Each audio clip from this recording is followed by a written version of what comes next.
ದುರ್ಲಭವಾದ ಈ ಮಾನವ ಜನ್ಮವನ್ನ ಪಡೆದ ಮೇಲೆ ನಮ್ಮ ತಕ್ಷಣ ಕರ್ತವ್ಯ ಅತಿ ಮುಖ್ಯವಾದ ಕಾರ್ಯ ಯಾವುದು ಅನ್ನುವುದರ ಬಗ್ಗೆ ನಮಗೆ ತಿಳಿಸ್ತಾ ಬಂದಿದೆ.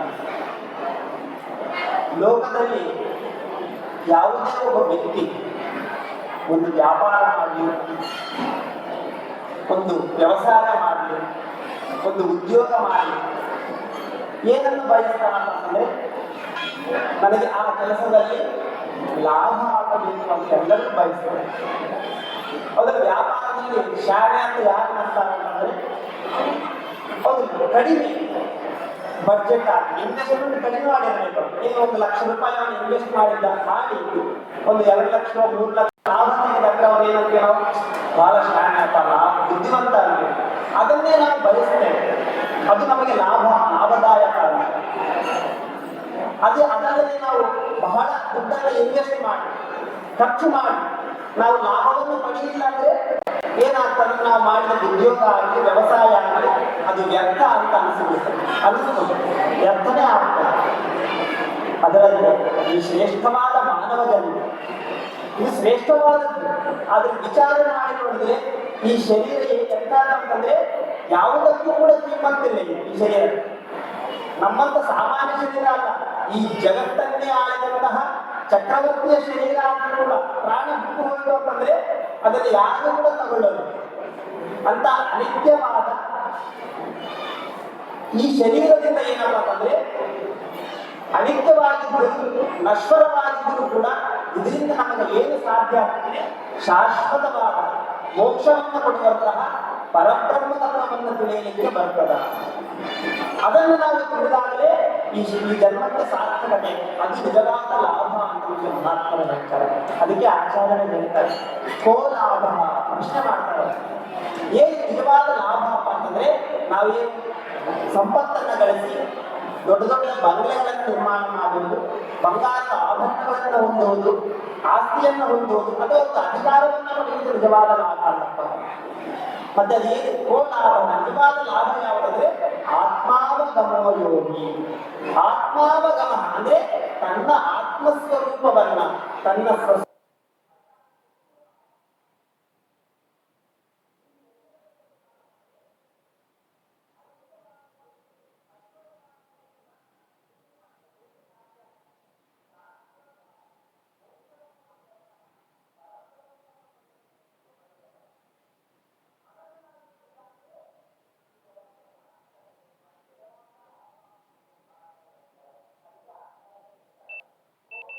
ಭೂತೇಶು ವಿಚಿತ್ಯ ಧೀರ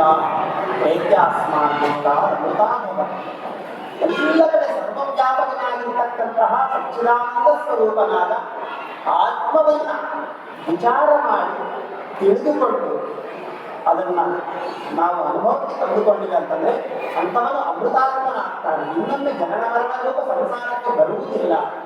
ಆ ರೀತಿ ತಿಳಿದುಕೊಂಡಾಗಲೇ ಸಾರ್ಥಕತೆ. ಇಲ್ಲಂದ್ರೆ ಮಹತೀವಿನಂತಂದ್ರೆ ದೊಡ್ಡ ನಷ್ಟ ಆಗ್ತದ ಹೇಳಿ ನಮಗೆ ಉಪನಿಷತ್ ಮಾತು ಶಿಷ್ಯ ಮಾತು ತಿಳಿಸ್ತಾರೆ. ಅಷ್ಟೇ ಅಲ್ಲದೆ ಮಹಾತ್ಮರನ್ನು ಮಾತನ್ನು ಹೇಳ್ತಾರೆ. ನಾವು ಪ್ರಾಣದಿಂದಿದ್ದೇವೆ, ಬದುಕಿದ್ದೀವಲ್ಲ, ಎದಕ್ಕೆ ಬದುಕಿದ್ದೇವೆ, ಭಗವಂತನ ಪ್ರಾಣ ಎದಕ್ಕೆ ಕೊಟ್ಟಿದ್ದಾನೆ ಅಂತಂದ್ರೆ ನಾವು ಚೆನ್ನಾಗಿ ತಿಂದೊಂದು ಒಳ್ಳೆ ಬಟ್ಟೆಗಳನ್ನು ಉಟ್ಟುಕೊಂಡು ಸುಖಗಳನ್ನ ಭೋಗಗಳನ್ನ ಅನುಭವಿಸುವ ಸಲುವಾಗಿಲ್ಲ. ಅದಕ್ಕೆ ಮಹಾತ್ಮರು ಹೇಳ್ತಾರೆ ಪ್ರಾಣಾಧಾರ ತತ್ವ ಜಿಜ್ಞಾಸನಾರ್ಥಂ. ಪ್ರಾಣಾಧಾರ, ನಾವು ಪ್ರಾಣವನ್ನು ಎದಕ್ಕೆ ಕೊಟ್ಟಿದ್ದಾನೆ ಪರಮಾತ್ಮ ಅಂತಂದ್ರೆ ತತ್ವ ಜಿಜ್ಞಾಸನಾರ್ಥಂ, ತತ್ವವನ್ನು ತಿಳಿದುಕೊಳ್ಳುವ ಸಲುವಾಗಿ ಭಗವಂತ ಪ್ರಾಣವನ್ನು ಕೊಟ್ಟಿದ್ದಾನೆ. ಇಲ್ಲಾಂದ್ರೆ ನಾವು ಸುಮ್ಮನೆ ಹೋರಾಟಗಳನ್ನು ಬದಲಿಗೆ ಅಲ್ಲ. ಅದಕ್ಕೆ ನಾವು ಪ್ರಾಣ ಇರುವುದೇ ತತ್ವವನ್ನು ತಿಳಿದುಕೊಳ್ಳುವ ಸಲುವಾಗಿ. ಮತ್ತೆ ಆ ತತ್ವವನ್ನು ತಿಳಿದುಕೊಂಡ್ರೆ ಏನು ಲಾಭ ಆಗ್ತದ? ತತ್ವಂ ಜ್ಞೇಯ ಏನ ಭೂಯೋ ನ ಜನ್ಮ. ಆ ತತ್ವವನ್ನು ತಿಳಿದುಕೊಂಡಿದ್ದೇ ಆದರೆ ಭೂಯ ಅಂದ್ರೆ ಮತ್ತೆ ಜನ್ಮ ಅನ್ನುವಂಥದ್ದು ಅಂತ ವ್ಯಕ್ತಿಗೆ ಇರುವುದಿಲ್ಲ. ಅದುವೇ ನಿಜವಾದ ಲಾಭ, ಅದು ನಿಜವಾದ ಸಾರ್ಥಕತೆ ಅಂತ ನಮಗೆ ಮಹಾತ್ಮ. ಅದರ ಸಲುವಾಗಿ ಈ ಜನ್ಮ, ಅದರ ಸಲುವಾಗಿ ಈ ಪ್ರಾಣ. ಅದಕ್ಕೆ ನಾವೇನಂದ್ರೆ ಆ ಆತ್ಮತತ್ವವನ್ನ ತಿಳಿದುಕೊಂಡೇನಂದ್ರೆ ಜನ್ಮ ಮರಣ ರಹಿತವಾದ ಸ್ಥಿತಿಯನ್ನ ನಾವು ಪಡೆದುಕೊಂಡರು. ಅದಕ್ಕೆ ವ್ಯಾಸರು ಹೇಳ್ತಾರೆ ಈ ಶ್ರೇಷ್ಠವಾದ ಮಾನವ ಜನ್ಮ ಪಡೆದ ಮೇಲೆ ತಕ್ಷಣ ಮಾಡಬೇಕಾದ ಕೆಲಸ ಏನಂದ್ರೆ ತನ್ನನ್ನ ತಾನು ಭಾಗವತದಲ್ಲಿ ಹೇಳ್ತಾರೆ, ಲಬ್ಧ್ವಾ ದುರ್ಲಭಮಿದಂ ಬಹು ಸಂಭವಾಂತೆ ಮಾನುಷ್ಯ ಮಕ್ಕಳ ಅನಿತ್ಯ ಮಹೀಹ ಧೀರ ತೂರ್ಣಂ ಯತೇತನ ಪದೇ ಅನುವೃತ್ತಿಯಾಗೋ ನಿಶ್ರೇಯಸಾಗಿ ಜಯ ಖಲು ಸರ್ವತಸ್ಯ. ನೋಡಿ ಎಂಥ ಮಾನವ ಜನ್ಮ ಅಂತಂದ್ರೆ ಸುದುರ್ಲಭಮಿದಂ, ಬಹಳ ದುರ್ಲಭವಾಗಿರ್ತಕ್ಕಂಥ ಮಾನವ ಜನ್ಮ. ಲಬ್ಧ ಪಡೆದುಕೊಂಡ ಮೇಲೆ, ಮತ್ತು ಈ ಜನ್ಮ ಎಂತಾದ್ದು ಅಂತಂದ್ರೆ ಮಾನುಷ್ಯ ಜನ್ಮ ಎಂತಾದಂದ್ರೆ ಅರ್ಥ ಅನಿತ್ಯ, ಮತ್ತು ಈ ಜನ್ಮ ಅನಿತ್ಯವಾಗಿರ್ತಕ್ಕಂಥದ್ದು. ಯಾಕಂದ್ರೆ ಶಂಕರಾಚಾರ್ಯ ಮತ್ತೊಂದು ಕಡೆ ಹೇಳ್ತಾರೆ, ನಾತಿದೂರೇ ಮೃತ್ಯು, ಮನುಷ್ಯನಿಗೆ ಮೃತ್ಯು ಅನ್ನುವಂಥದ್ದು ಯಾವಾಗ ಬರ್ತದೆ ಅಂತ ಹೇಳುವಂಗಿಲ್ಲ. ನಾವೇನಿನ್ನು ಆರಾಮಿದ್ದು ತಗೋರಿ ಅನ್ನುವಂಗಿಲ್ಲ. ಸುಮ್ಮನೆ ಏನೇ ಹೇಳ್ತಾರ, ಶತಾಯುಷೋ ವೈ ಪುರುಷ ಅಂತ ಹೇಳ್ತಾರ, ಮನುಷ್ಯನಿಗೆ 100 ವರ್ಷ ಆಯುಷ್ಯ ಅಂತ ಹೇಳಿ. ಆದ್ರೆ ಈಗಿರುವ ಪರಿಸ್ಥಿತಿಗಳು, ಈಗಿರುವ ನಮಗೆ ಆವೇದನೆಗಳು, ಆಶೆಗಳು ಅವೇನಾದ್ರೂ ನಮಗೆ 100 ವರ್ಷ ಬದುಕಿಸಿ ಬಿಡುವುದಿಲ್ಲ. ಅದರಿಂದ ಏನಂದ್ರೆ ಹುಟ್ಟಿದ ಮೇಲೆ ಶಂಕರಾಚಾರ್ಯ ಹೇಳ್ತಾರೆ, ಬ್ರಹ್ಮೈಕ್ಯಂ ಚಿಂತ್ಯತಾಂಬರಂ ನಾತಿ ದೂರೇ ಕೃಣಾಮೃತ್ಯು ಇದು ವೇದಾಂತ ವಿದ್ಯಮಃ. ಏನು ಜನ್ಮವನ್ನು ತಾಳಿದ ಮೇಲೆ ಬೆಳಿಗ್ಗೆ ಎದ್ದಾಗಲಿಂದ ಮಲಗಿಕೊಳ್ಳುವವರೆಗೆ, ಹುಟ್ಟಿದಾಗಲಿಂದ ಸಾಯುವವರೆಗೆ ಬ್ರಹ್ಮೈಕ್ಯಂ ಚಿಂತ್ಯತಾಂಬರಂ, ಆ ಬ್ರಹ್ಮಸ್ವರೂಪವಾದ ಆತ್ಮವನ್ನೇ ನೀನು ಚಿಂತನೆ ಮಾಡ್ತಾ ಇರು. ಯಾಕಂತಂದ್ರೆ ಮೃತ್ಯು ನಾತಿ ದೂರ, ಅಂದ್ರೆ ಮನುಷ್ಯನಿಗೆ ಮೃತ್ಯು ಅನ್ನುವಂಥದ್ದು ಇಲ್ಲೋ ಇಲ್ಲ ಅದು. ಯಾಕಂದ್ರೆ ನಮ್ಮ ಬೆನ್ನು ಹತ್ತಿಯೇ ಇದೆ. ಅದಕ್ಕೆ ರಾಮಾಯಣದಲ್ಲಿ ರಾಮಚಂದ್ರ ಹೇಳ್ತಾರೆ ತಮ್ಮನಾದ ಭರತನಿಗೆ, ಆ ಒಂದು ರಾಮ ನಿಮಗೆಲ್ಲ ಗೊತ್ತಿರ್ತಕ್ಕಂಥ ವಿಷಯ, ಆತ ವನವಾಸಕ್ಕೆ ಹೋಗಿರ್ತಾನ. ಆ ವಿಷಯ ಗೊತ್ತಾದ ಮೇಲೆ ಏನಪ್ಪಾ ಅಂದ್ರೆ ತಂದೆಯಾದರೂ ರಾಮ ರಾಮ ಅಂತ ಪ್ರಾಣ ಬಿಟ್ಟು ಬಿಡ್ತಾರೆ.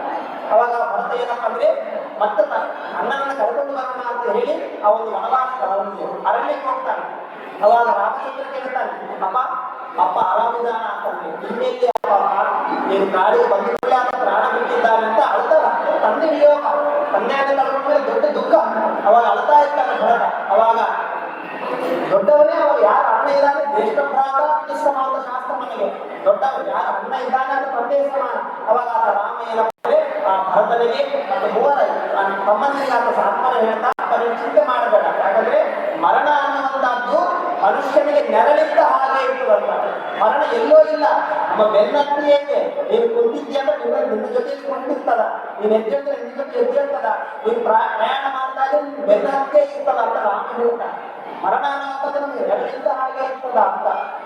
ಅದನ್ನ ನಾತಿದೂರೇ ಮೃತ್ಯು, ಮನುಷ್ಯನಿಗೆ ಮರಣ ದೂರ ಇಲ್ಲ.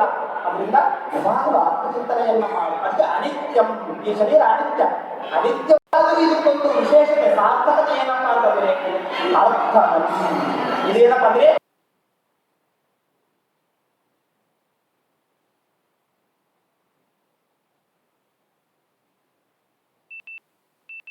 ತೂರ್ಣಂ. ತೂರ್ಣಂ ಅಂದ್ರೆ ಶೀಘ್ರವಾಗಿ ಮೊದಲು ಮಾಡಬೇಕಾದ ಕೆಲಸವೇ ಅದು. ಏನು? ತನ್ನನ್ನ ತಾನು ತೋರಿಸ್ತದೆ. ಪೂರ್ಣಂ ಯಥೇತ. ಯಥೇತಂದ್ರೆ ಪ್ರಯತ್ನ ಮಾಡಬೇಕು, ಮತ್ತೆ ಏನು ಸುಮ್ಮನೆ ಆರಾಮ ಕೂತ್ಕೊಳ್ಳೋದಲ್ಲ. ಅದಕ್ಕೆ ಈ ಒಂದು ಆಧ್ಯಾತ್ಮಿಕ ಜೀವನ ಏನಪ್ಪ ಅಂದ್ರೆ ಪ್ರಯತ್ನಪೂರ್ವಕವಾಗಿ ಮಾಡಿ ಆ ಸ್ವರೂಪವನ್ನು ತಿಳಿದುಕೊಳ್ಳಬೇಕು. ಪೂರ್ಣಂ ಯಥೇತ ನಪದೇ ಅನುಮೃತ್ಯು ಯಾವ ಮುಕ್ತಿ ಬರುವುದರೊಳಗಾಗಿ ಏನಪ್ಪ ಅಂದ್ರೆ ಆ ಆತ್ಮತತ್ವವನ್ನು ತಿಳಿದುಕೊಳ್ಳಬೇಕು. ಅದರ ಸಲುವಾಗಿ ನಿಶ್ರೇಯಸಾಗ, ಆ ಮೋಕ್ಷವನ್ನ ಪಡೆಯುವ ಸಲುವಾಗಿ ಅಂತ ಹೇಳಿ ಆ ವೇದವ್ಯಾಸ ಕೂಡ. ಅದರಿಂದ ಇಂಥ ಶರೀರವನ್ನು ಪಡೆದ ಮೇಲೆ ಏನಂದ್ರೆ ಆತ್ಮತತ್ವವನ್ನ ತಿಳಿದುಕೊಳ್ಳುವುದೇ ಇದಕ್ಕೆ ಸಾರ್ಥಕತೆ. ಇಲ್ಲ ಏನಂದ್ರೆ ನಮ್ಮ ಜನ್ಮ ನಷ್ಟ ಆಗಿರುತ್ತದೆ, ವ್ಯರ್ಥ ಆಗಿರುತ್ತದೆ, ನಿರರ್ಥಕ ಆಗಿರುತ್ತದೆ. ಮತ್ತೇನಾಗಿರ್ತದೆ? ಮತ್ತೆ ನಾವು ಜನನ ಮರಣ ರೂಪ ಸಂಸಾರ ಚಕ್ರದಲ್ಲಿ ನಾವೇನಪ್ಪ ಅಂದ್ರೆ ಉಳಿತಾನೆ ಇರ್ತವೆ. ಪುನರಪಿ ಜನನ ಪುನರಪಿ ಮರಣ ಪುನರಪಿ ಗಹರೇ ಅನ್ನುವಂತಹ ಜನನ ಮರಣ ರೂಪ ಸಂಸಾರದಲ್ಲಿ ನಾವು ಉಳಿತಾನೆ ಇರ್ತೇವೆ. ಅದರಿಂದ ಏನಪ್ಪ ಅಂದ್ರೆ ಆತ್ಮತತ್ವವನ್ನ ಸ್ವಸ್ವರೂಪವನ್ನ ತಿಳಿದುಕೊಳ್ಳುವ ಸಲುವಾಗಿಯೇ ಈ ಮಾತು. ಅದು ಏನಪ್ಪ ಅಂದ್ರೆ ನಮಗೆ ದೊಡ್ಡ ಲಾಭ. ಈ ಆತ್ಮತತ್ವ ಎಂತಾದ್ರು ಅಂತಂದ್ರೆ ಇದು ಎಲ್ಲ ವಸ್ತುಗಳನ್ನು ತಿಳಿದುಕೊಂಡ ಹಾಗೆ. ಈ ಆತ್ಮತತ್ವವನ್ನು ನಾವು ತಿಳಿದುಕೊಂಡಿವಿ ಅಂತಂದ್ರೆ ಅದು ನಾವೇ, ಆ ಸ್ವರೂಪವೇ ನಾವು, ಆ ಬ್ರಹ್ಮವೇದ ಬ್ರಹ್ಮೈವ ಭವತಿ. ನಾವು ನಮ್ಮ ಬ್ರಹ್ಮನನ್ನ ತಿಳಿದುಕೊಂಡ್ರೆ, ಆ ಸ್ವರೂಪವನ್ನು ತಿಳಿದ್ರೆ ಅದುವೇ ನಾವಾಗಿ ಬಿಡುತ್ತೇವೆ ಅಂತ. ಮತ್ತೆ ಅದು ಎಲ್ಲೋ ದೂರ ಎಲ್ಲೋ ಆಯ್ತು ಪರಬ್ರಹ್ಮ ಅಂದ್ರೆ ಅದು ಭೂತೇಶು ವಿಚಿತ್ರ. ಅದು ನಮ್ಮ ಸಮೀಪ, ಅತ್ಯಂತ ಸಮೀಪವಾಗಿರ್ತಕ್ಕಂಥ. ಅದಕ್ಕೆ ಭಗವದ್ಗೀತೆಯಲ್ಲಿ ಪರಮಾತ್ಮ ಹೇಳ್ತಾರೆ, ಸರ್ವಸ್ಯ ಜ್ಞಾನಂ ವಿಸನ್ನಿವಿಷ್ಟ. ಅದೇ ಹೃದಯದಲ್ಲಿ ನಾನು ಹೃದಯದಲ್ಲಿಯೇ ಇದ್ದೇನೆ, ಅತ್ಯಂತ ಸಮೀಪದಲ್ಲಿ ಇದೆ ನಮಗೆ ಆತ್ಮತತ್ವ. ಅದರಿಂದ ಅಂತ ಆತ್ಮತ್ವವನ್ನ ತಿಳಿದು